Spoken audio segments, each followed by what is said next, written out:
it's not all that hard to survive as outlaws. See, there's a lot of men, they want that reputation. They want people to know who they are when they ride into town. They take pride in their wanted posters.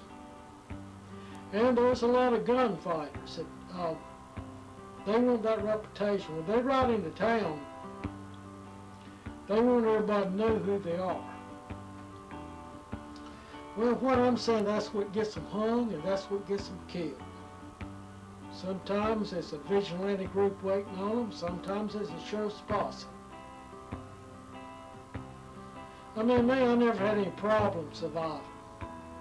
I never tried to hide it, but I never tried to advertise it. I don't wear the same clothes all the time. I don't ride the same horse all the time.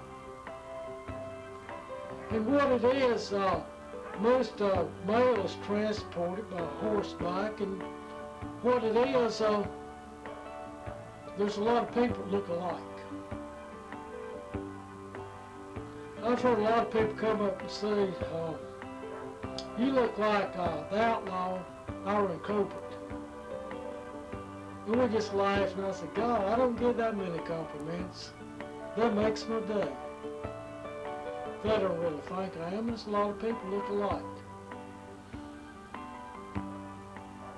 The people that usually get hung are the ones that hang themselves. You know, we're running out of lawmen in this frontier. It's just not well developed, and the lawmen don't settle here for a reason. They just don't live here, and they have to come in from far away.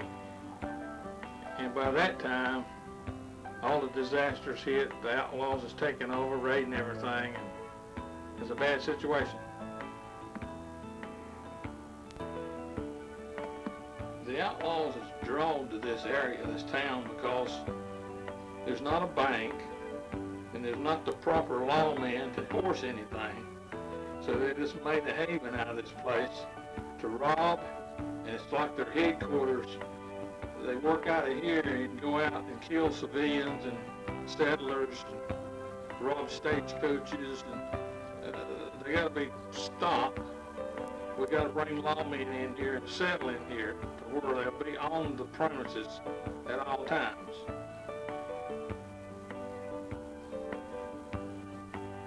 It's like this, we could build churches and things for our families here, and so everybody can have a lot better life. So I suggest we get to it. We left Masonsville. They had churches and schools, and we didn't have to worry about being lynched. The truth is, Mr. Boswell, you want to build the schools and you want to build the churches. But sending your children to churches and schools that's already built is not good enough.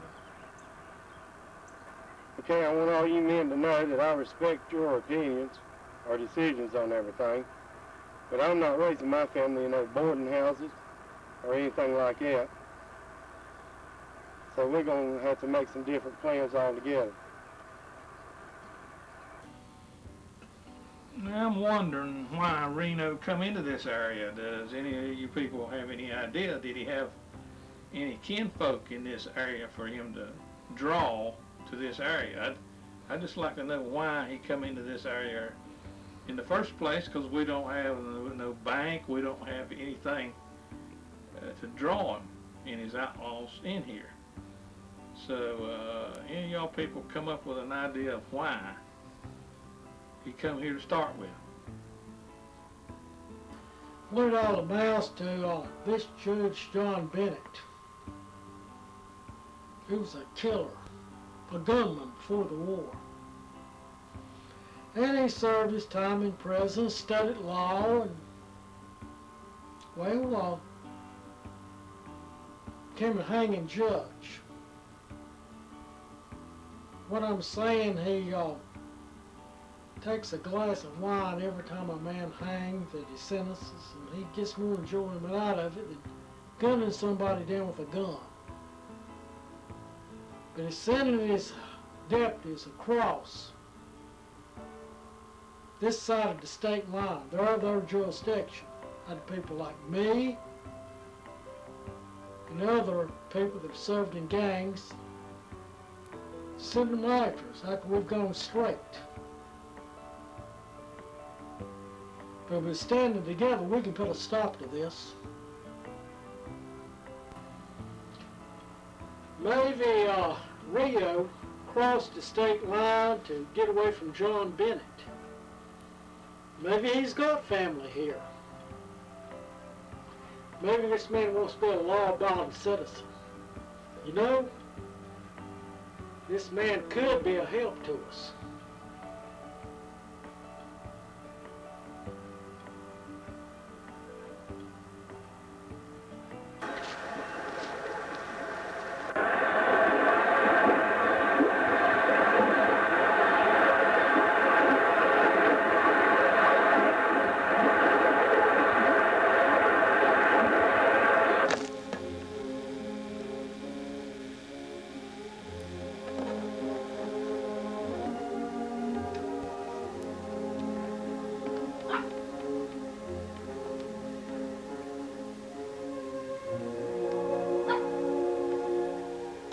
I got my arm caught between two logs.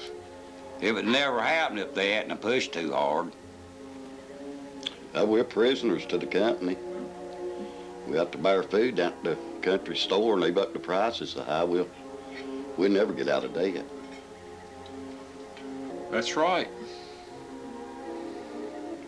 Our only way out is to rebel.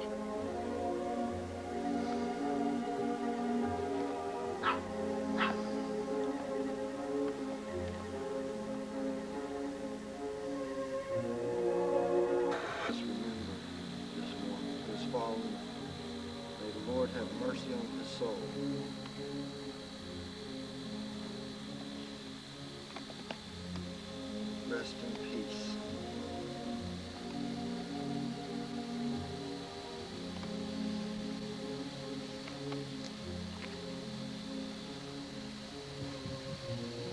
We lost a good man here, and it never would have happened if we hadn't been pushed.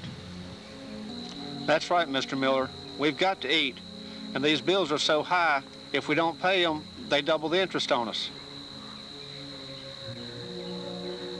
Slavery is what I call it, and if we don't pay our bills, they're going to hold us here until we do. You don't understand. They're beating us with whips. You ought to check with the federal marshals. What would you suggest, Mr. Miller?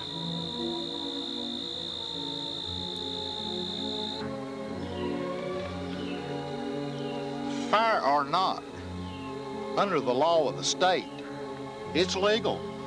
Any man that owes a debt at the store is responsible for that debt. They come in here trying to take over the town. I need you men as deputies. Support me. Can't do it by myself, too many of them.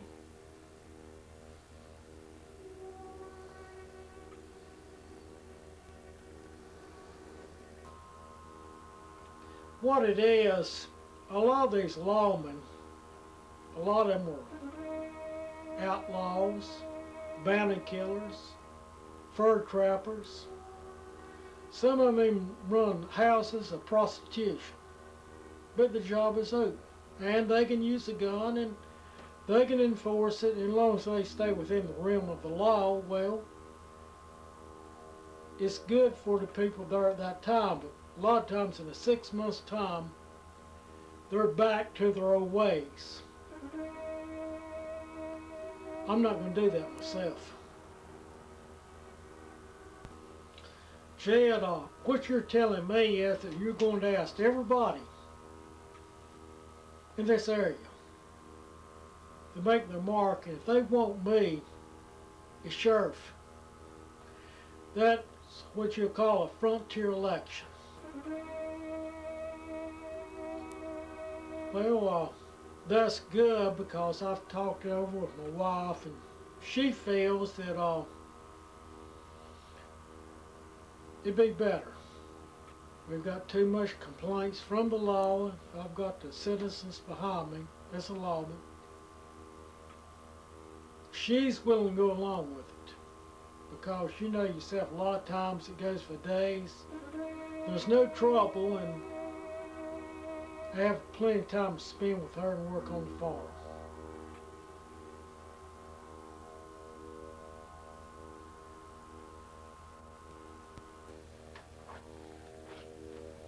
In other words, he says that he's not guilty, but I mean, you say he is. Well, I gotta prove the fact that he's guilty. And that'll happen. I got a lot of stuff in the works, and I can prove it. Eyewitnesses and such. Well, what are you going to do with him if you find him guilty? You know, I hear some of the neighbors want to build a hanging scaffold. Now, what do you think about that? He won't be hung here. No hanging scaffold here. I'll take him over to Hayes City and hang him. That town's noted for the hanging. I'm not going to have this town talked about as being a hanging town. No. Jed feels that one of these greedy land barons is guilty of a capital crime in this state. If he is, he'll be dealt with. But there's no evidence of any foul play in this logging accident. Now, I've heard talk about rebellion. Well, if you rebel, and as much as one of these land barons is killed, there's a marshal that'll be coming after you. He's been to see me. And if you break the law, he'll bring you back in cuffs across the South. What I'm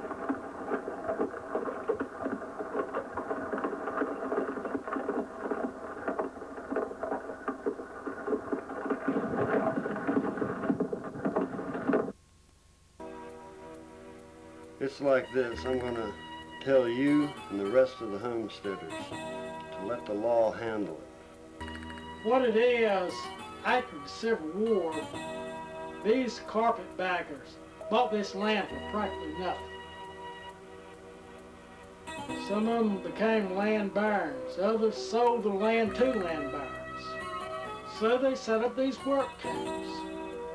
They preyed off the American worker, people that were poor, people that didn't know where the next meal was coming from.